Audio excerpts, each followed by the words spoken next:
굿모닝 F라는 회사가 있습니다. 경비, 청소 용역하는 회사가 하루아침에 공중 분해됐다라는 뉴스가 나왔는데요. 원인을 제공한 측은 갑 중에 갑, 슈퍼갑, KT입니다. 자, 굿모닝 F는요, 10년 넘게 KT 사업과 시설물을 청소, 경비 용역을 했던 회사인데요. 이석채 회장이 KT에 들어오면서 2009년 KT가 자회사 KT 텔레캅 산하에 KFNS라는 손자회사를 설립을 했죠. 그리고 여기 이 손자회사에 일감의 절반 정도를 넘겨줬습니다. 2010년에는 추가로 일감을 몰아주기 하는 형식으로 추가적인 계약들을 진행을 했고요. 이후에 수의계약에서 KT텔레캅과 맺는 하도급 계약으로 변경을 하면서요. 2012년에는 KT텔레캅이 하도급 수수료를 1%에서 4%까지 상향 조정을 했습니다. 이 외에도 어처구니 없는 KT의 만행들 상당히 많습니다. 요즘 주가 랠리를 보이고 있는 통신사들 한 대 맞아야지 정신을 차릴지 모르겠습니다. 자, KT, SK텔레콤, LGU+, 이 기업들의 이니셜을 가지고 이런 얘기들을 하죠. KT, 고객을 털자. SKT, 신명나게 고객을 털자. LGU+, 로또도 안 되는데 고객을 털자. 쟤들보다 더 털자. 이게 우스갯소리로 회자가 되고 있는데 이 이유들 여러분들 어떤 건지 아실 겁니다. 정부에서는 상생이라든지 아니면 중소기업 적합업종 아니면 동반성장과 같은 캐치프레이즈는 상당히 많죠. 박근혜 대통령 이하 현오섭 경제부총리, 유장희 동반성장위원회 위원장, 노대래 공정거래위원회장 모두 다 얘들 좀 어떻게 해봤으면 좋겠습니다. 이 통신사들 말이죠. 통신산업은 기간산업의 성격을 가지고 있습니다. 그래서 보호를 해주고 있고 보호받아야 되는 산업인데요. 그만큼 공공재의 성격을 가지고 있다는 것들 잊지 않아야 되겠죠. 한마디 하고 싶습니다. 정신 똑바로 차려 KT. 고객만 털지 말고. 고객이 무슨 호갱도 아니고 말입니다. 슈퍼갑 KT, 갑이 6개면 6갑입니다. 6갑 KT가 될지 착한 갑 KT가 될지 한번 지켜보도록 하겠습니다.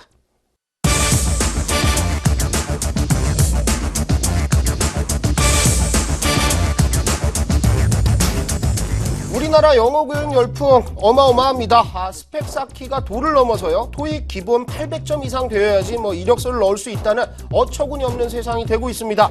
정작 회사 들어가서 영어 쓰는 경우 별로 없죠. 얼마나 압박을 받았으면요. 토익, 탭스, 어학시험에서 부정행위가 적발이 됐는데 그 규모가 상당합니다. 지상파 방송 아나운서, 방송국 직원, 대기업 사원, 명문대생들까지 적발이 됐는데요. 현재 적발된 사람은 50명 수준이지만 구속된 부정행위 저지른 일당이 이미 3년에서 4년 전부터 활동을 했고 이메일이 수백만 명에게 전달된 것을 보면 시험 부정행위자 더 적발이 되지 않을까 생각이 됩니다. 자, 얼마 전 야스쿠니 신사에 대해서 어떤 것인지 아느냐라는 질문에 초등학생이 신사니까 젠틀맨 아니냐 이런 어처구니 없는 대답했죠. 3일절을 3.1절이라고 읽는 고등학생까지 있습니다. 영어 교육을 그만큼 시켜도 우리나라에서 영어 잘하는 사람이 별로 없다는 건 필요가 없다는 얘기죠. 영어보다는 우리나라의 역사 공부 제대로 시켰으면 좋겠습니다. 어쨌거나 이번 시험 부정행위에 적발된 인간들 니들 이제 망했어. 아주 망했어.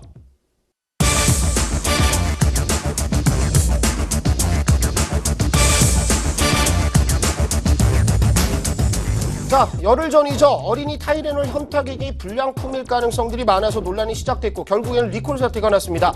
열흘이나 지난 지금 얌생이 아니죠. 한국 얀센이 사과이글을 올렸습니다. 국민 여러분께 드리는 사과이글 이렇게 나왔는데요. 어린이 타이레놀 현타객 회수와 관련돼 국민 여러분 특히 어린 자녀를 둔 부모님들께 불평과 심려를 끼쳐드린 데 대해 진심으로 사과드린다. 이런 사과문을 올렸는데요.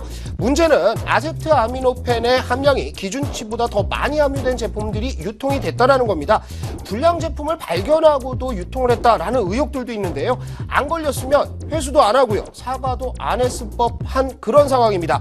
한국 얀센 홈페이지에 가보면 사과문은 잘 찾아보지 못하겠네요. 위에 의약품 회수에 관한 공표만 올라와 있는 상태죠.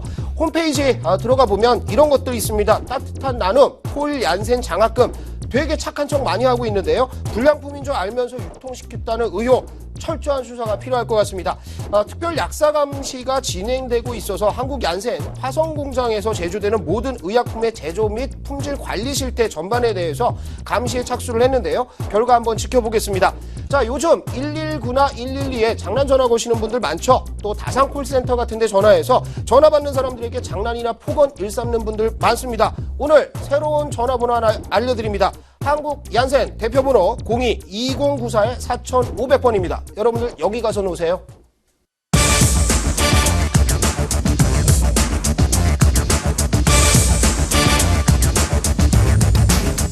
불편한 진실 하나 더 말씀드려야 될 것 같습니다. 한국거래소와 금융감독원 전자공시 시스템에 따르면 코스피 10대 그룹 소속 기업들의 유보율이 2012년 기준 1441.7%대까지 올라간 것으로 나타났습니다.